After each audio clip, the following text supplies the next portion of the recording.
Welcome to Buffalo Campday Recap. I'm Thad Brown along with AJ Feldman. Today, day 5 of Bills camp. Just about halfway done. Only 11 practices here. 10 the fans will be at. This was the 5th of those. And there's a lot to talk about with this practice. We will get to the Josh Allen, finger quotes, injury in a second. But it's not that big. If you're just learning about this, it's not that big. That's why it's not the first thing. If it was a big thing, it'd be the only thing. The big thing today, Damar Hamlin met the media for the first time at this training camp. Only the second time I think he's talked to Western New York media since the cardiac arrest happened back in Cincinnati in January. He had one session back in the spring. So today, I think the reaction you're going to hear from a lot of media members and anyone who heard the press conference is incredibly impressed. Mm-hmm. I mean, just a great perspective on life, on football, on the day-to-day actions of an NFL player, a guy who's not a lock to make this team. And so many different takeaways, things that I like, things that were inspiring. The one I like the best, though, is where he talked about it, and he said, look, Bills trainer Nate Bresky has said that he's a little jealous of Damar Hamlin. And you're thinking at home, why on God's earth would you be jealous of a guy who died on a football field for a moment? And what Damar said, and it's a great perspective, is look, when in life do you have the opportunity to face a challenge like this? When in life do you have an opportunity to overcome a challenge like this? And he went on to say that, you know, I'm going through this whole process in public. Everybody's watching every step I'm taking. And you think about it, you know, this is when this guy has been his most vulnerable. This is, you know, hopefully the worst moment of his life. And every single step of it, the entire world, no exaggeration, is eyeing everything that happens. So it's a hard thing to do. He admitted, I wish I could do this all under a rock. But to go through all that, he said there's strength that comes from that, and he's right. And the best thing that he said today was that when you look at this challenge, if you want to look at it that way, there's opportunity there. And the fact that Damar Hamlin has clearly embraced that, I think is the best thing to come out of what went down last January in Cincinnati. He has been so appreciative of everyone around him who has helped him through this. The training staff, Nate Bresky, his family. His family was here today. He thought that was a valuable thing for him to have him there. And he did say that, you know, with all of these stepping stones that we talk about, whether or not they're actually legit. He said this was a big hurdle today, him putting on the pads for the first time, taking an initial hit. You know, they're not actually tackling yet, but they're, you know, you get popped. Today was more than yesterday for sure. A lot. So he's been dealing with this. He's been going through it, like you said, just great, tremendous perspective. And he just mentions how he feels like he was, you know, put on this earth to do this. It was, you know, he talked a lot about his faith, how God, you know, put him in this position to make a difference on the world with everything he's done with, you know, CPR training, AED. He's, as much as you can glass half full of this situation, he certainly has. And, you know, listening to him talk and going through this again as a guy that's not a lock to make this football team, someone who is still battling for a job. I think he probably will make the team, but it's not a guarantee. You know, he pointed out that, look, I have to be day by day. I have to be hour by hour. You know, you can't, when you're on this football field, and I know people get tired of hearing the cliches, I can just take it one day at a time. And I'm tired of it too. You know, 24 seasons, whatever it is, of the same thing every year. You realize, though, that to do this job at this level, and he said, look, I'm going through this rehab, and I'm also trying to play football at the highest level in the world. You have to have that attitude. You cannot let yourself get enveloped into the bigness of, I almost died, now I'm an inspiration in 1,000 ways to 1,000,000 people, and oh, by the way, I got to cover Stephon Diggs and Dalton Kincaid on a slant post combination. You know, it's too much to look at it all together, and for him to point out again that I got to be day by day, hour by hour, he's right. And you know, again, that perspective is just there in the right place. And, you know, one of the other things I took from it is I wonder how many other people, how good is his circle? You know, how supportive, how smart is his family? You know, who does his agent know that helps Damar look at things this way? And I'm sure a lot of it is intrinsic, but, you know, it takes a village to raise a kid, as they say. And I'm sure it took a village in this case to get Damar to the point he's at right now. And the quote about Nate Bresky talking about how jealous he is of a situation, it's the type of quote where you almost start to like roll your eyes like, yeah, sure, of course. But just the fact that, you know, you can say that and actually believe it, like, that's incredible. That's tremendous. I don't know how many people would have that perspective, how many people would buy into that perspective. I think a lot of us would hear someone say that, oh, I'm jealous of this. They'd be like, are you kidding me? Yeah, like, right. If you want to do it, go ahead. But he really does seem like he's embracing this. And just, it's truly an incredible story. And he wasn't really this interesting a interview 12 months ago. 8 months ago. Now he's a younger guy, not used to getting interviewed as a starter, but just the where he's landed at, obviously no one would want to go through that, but it's just so impressive. All right, let's move on to the practice.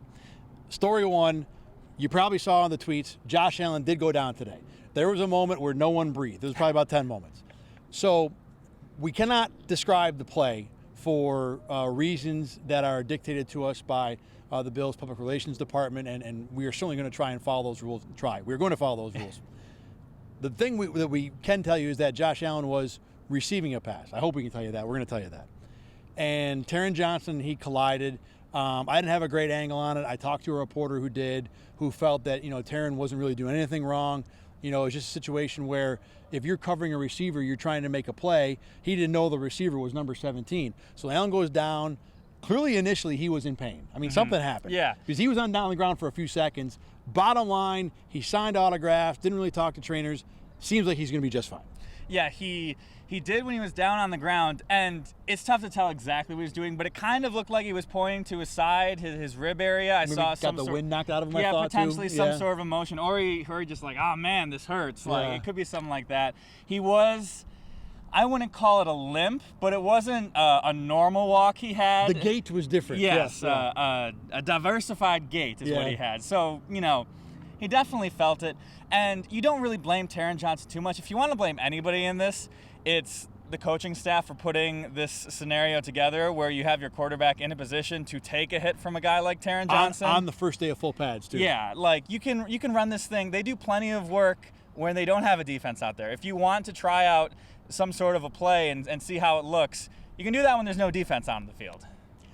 I've always thought that when they run quarterback draws in training camp, it's the biggest waste of time because no one's tackling the quarterback ever anyway. So what? Now I understand that you want to figure out blocking fits and how to react to stuff, but I always hate it when they do that. So to have a play where Josh Allen is a receiver is even more into the waste of time category. But all's well, I think that will end well with where Josh Allen is at. I mean, last year we saw the quarterback draw, and that's when Jordan Phillips and him got into it. So 2 for 2 with Josh Allen as a ball carrier, ending in training camp, finger quotes, disaster. Beyond that, in terms of what went on in practice, I want to start with up front. O'Cyrus Torrence, the rookie guard, has been continuing to get more and more first-team reps. Today was the first time, I believe, where he took the first-team reps with the first-team drill of the day. And I watched him a lot. We've talked in this spot that the prior practices without full pads, you can't get much about offensive line, defensive line. Well, today was full pads. So I watched O'Cyrus Torrence a ton. I thought he was really good. I really did. He able to get from first level, second level blocks, be on a defensive tackle, move down to a linebacker, walled off guys well, seemed to be in the right position. Thought he got beat once on an Ed Oliver play during a team drill. But other than that, I thought he was very, very solid top to bottom. And he played a lot today because Ryan Bates took the last couple of drills, the reps at center. No word of anything wrong with Mitch Morse. I will say that unlike Josh Allen, there's a tinge of concern here because when Morse was out, it wouldn't make much sense to be sitting a guy to rest him. That to me seemed like something happened. Now Morse was on the field standing around, not like he was, on crutches or carted off somewhere. So he's probably long-term okay. But my thinking is that Bates played center at the end because something happened, but it got Torrence more time, and I thought he really took that opportunity and ran with it. I'm not too concerned about any sort of an injury with Morse. I didn't see anybody at all looking at him, things like that. I would more phrase it as they're trying to create the scenario where Torrence is their starting guard and Bates becomes their do-it-all utility offensive guard where, okay, now we're getting, Bates time at center, we're getting Torrance time at guard. That might be the way they try and go with this offensive line throughout. So I think if I want to read into it more that way, that's the way I'm going to look at it. Well, you could do that, but this is the first day of full pads. So, and you've got a rookie guard who you want to put next to a center, and you want those guys to be able to work together. So, I don't mind doing it for one session, but the Bills did it for the last 2 sessions at least today, and that doesn't make sense. If you want to, especially, you're not saving the guy because he's been taking punishment. They haven't hit since January, and again, you need to build that chemistry. He's got a new guard on the other side of him too, so this is not the day that I would pick to have multiple drives of Ryan Bates at center just to try it out. You could very well be right, but again, my read on it is there was a reason that Morse came out beyond just checking what's going on with Ryan Bates at center. Yeah, I think tomorrow will be a big indicator of that, obviously. You liked at least one of the receivers today. I thought the passing game was pretty solid. There's a good debate afterward about when the offenses looked the best. I thought it was yesterday. Someone else thought it was Friday. I think today is in the argument. They've been better the last 3 days, though. Yeah, Deontay Hardy in one-on-ones, he had a really nice route against Micah Hyde. He made him look absolutely foolish out there. He was going out for a deep play, kind of went inside, went back outside. Really nice play. One of probably the nicest play we've seen from Deontay Hardy in camp. And then Gabe Davis had some nice moments today. He also had a moment where he let Trey White knock the ball out of his hands, which is a point of contention for Mr. Davis and his struggles last year with drop rate and things like that. But you're starting to see some of these secondary receivers try and pop a little bit. I think Dalton Kincaid continues to produce, and you're right that there's a little bit of an improvement from the group in general. It might simply be because Kincaid is in there. But, the Davis play was last year in camp, this was the bugaboo for me with him. He would be in contested catch situations with Dane Jackson, other defensive backs, and very rarely win. And poured into the season. I know people want to say, well, and Gabe Davis has said it himself, well, I had the high ankle sprain and it hurt me all year. And I get the point of view of Gabe says that mentally, you're not feeling like you're all there because of the injury. That's fine. But high ankle sprains in week 2 should not destroy your entire season. And there were problems that he had, issues that he had, problems might be strong, in preseason last year before the ankle happened. And that was a good example of it again today. Regardless, or outside of that, I think he was, I agree with you, pretty good. So, I smell something. It's time for turkey burgers. So let's handle out some turkey burgers today, our best of the camp. I will go first, and I'm going to give it to Osiris Torrence. He was good. I mean, he was really impressive, and I liked him, coming out in the draft. I mean, he's a guard. I'm not going to get overly excited about any guard, but I thought he was the best one. And, to be a good guard, you don't have to be spectacular, and he is checking the I'm fine, I'm not. That's what you want him to be. Don't be a headache. He has not been that so far in this camp. Going to give one to Deontay Hardy for that play. Another one to give one out to the right side of the offensive line. Oh, you took it from me. I was going to do that. That's a good call. The first play of team drills, James Cook busted out probably like a 30, 40-yard run.